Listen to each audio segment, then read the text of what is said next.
اور حکومت جو اپنے مسائل سالو نہیں کر سکتی ہے، ایک نجکاری کا مسئلہ ہے پاکستان میں، 20 سال سے ہم کوئی نجکاری بھی نہیں کر سکیں، اور دوسری طرف حکومتی ادارے جو ہے وہ اربوں کا نقصان کر رہے ہیں، تو اس کا کوئی نہ کوئی حل نکالنا پڑے گا۔ میں بات کرنا چاہتا ہوں تھوڑی سی معیشت کے بارے میں۔ آپ جانتے ہیں کہ اب معیشت کے حالات جو ہیں وہ تھوڑے سے مشکل ہیں، عوام اس وقت مشکل کا سامنا ہے، اور اس کی ایک بڑی وجہ یہ ہے کہ پاکستان کو اس سال کے 21 ارب ڈالر واپس کرنے ہیں بیرون ملک کے اداروں کے اور بیرون ممالک کے قرضہ جات کے، اور کیونکہ پاکستان میں کبھی بھی ہم پیسے نہیں کما سکتے باہر کی ایکسچینج کرنسی کے، تو ہم کو کسی ایک ملک سے قرض لے کر کسی ایک اور ملک کو واپس کرنا ہوتا ہے، یا ایک ادارے سے قرض لے کر کسی اور ادارے کو واپس کرنا ہوتا ہے۔ اور پچھلے 20 سالوں میں ہم نے یہ دیکھا ہے کہ پاکستان میں قرض جو ہے وہ بڑھتا جا رہا ہے، یہاں تک کہ اب 51,000 ارب روپیہ قرض ہو چکا ہے پاکستانیوں کے اوپر، اور ہم نے یہ بھی دیکھا کہ پاکستان کے اوپر بیرونی ملک کا جو قرضہ ہے وہ بھی 25,000 ارب روپیہ چڑھ گیا ہے۔ اس کی اب جو مسائل ہیں وہ یہ ہے کہ اس کی وجہ سے مہنگائی در بڑھ رہی ہے، اور اس کی وجہ سے بے روزگاری بڑھ رہی ہے، اور جب مہنگائی اور بے روزگاری بڑھے گی اور ساتھ ساتھ حکومت کے وسائل کم ہوں گے، تو جو حکومتیں تعلیم پہ خرچ کر سکتی تھیں یا کرنا چاہیے، یا جو حکومت کو صحت پہ خرچ کرنا چاہیے، وہ حکومت جو ہے وہ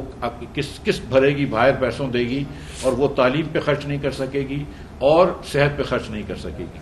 آلریڈی پاکستان میں آدھے بچے جو اسکول جا سکتے ہیں، جن کی اسکول جانے کی عمر ہے 16 سال کی یا اس سے کم، وہ اسکول میں نہیں ہیں، اور جو بچے اسکول میں ہیں وہ بھی فیل ہو رہے ہیں، اور پاکستان کے اندر اس وقت 80% بچے جو ہیں وہ میل نورشڈ ہیں۔ تو یہاں پر اب گنجائش نہیں ہے کہ ہم یہاں پر اور ہمارے لوگوں کے پیٹ کاٹیں اور باہر قسطیں بھریں، تو ہم کو کوئی نہ کوئی نیا طریقہ نکالنا پڑے گا، اور طریقہ ایک ہی ہے کہ ہم کو زیادہ سے زیادہ پاکستان کے باہر اپنی مصنوعات بیچنی پڑیں گی، جس سے یہاں پہ نوکریاں بھی کریٹ ہوں گی، اور ساتھ ساتھ ہم کو زراعت کو آگے لے کر آنا ہوگا۔ تو ہم یہ سمجھتے ہیں کہ جو پاکستان وہی مضبوط ہوگا جس میں پاکستانی مضبوط ہوں گے۔ اگر ہم پاکستانی لوگوں کو مضبوط کر دیں گے، اپنے لوگوں کو روزگار پرووائڈ کر دیں گے، اپنے لوگوں کو مضبوط کر دیں گے، تو خود بخود انشاءاللہ تعالی لوگ اپنے بچوں کو بھی پڑھا لیں گے، لوگ اپنی بیماری کا بھی حل نکال لیں گے، اور اس کے ساتھ ساتھ ملک بھی آگے ترقی کرے گا۔ تو اب وقت آ گیا ہے کہ پاکستان کے اندر لوگوں کو حقوق دیے جائیں، اور جو 18ویں ترمیم نے، آپ یہ سمجھ لیجئے کہ وفاق سے لے کر صوبوں کو حقوق دیے تھے، اور اب لوگ بات کر رہے ہیں اور صحیح بات کر رہے ہیں۔ ایک سرکولر ڈیٹ کا مسئلہ ہے جو 2800 ارب روپے سے اب تجاوز کر گئی ہے،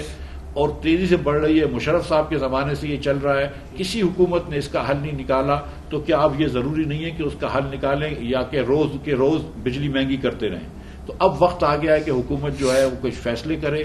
ہم منحاص القوم فیصلے کریں کہ ہماری کیا معیشت کی سمت ہونی چاہیے، اور اس پہ کام کریں، کیونکہ بہت بے روزگاری بڑھ چکی ہے، بہت مہنگائی بڑھ چکی ہے۔ 8 کروڑ پاکستانی مفلسی میں رہتے ہیں، اس لیے پاکستان ہم نے نہیں بنایا تھا کہ سارے لوگ جو ہیں وہ مفلسی میں رہ رہے ہوں، غربت میں رہ رہے ہوں اور جہالت میں رہ رہے ہوں۔ اس سے آزادی دلانا ہمارا ایک نصب العین ہونا چاہیے۔ شکریہ۔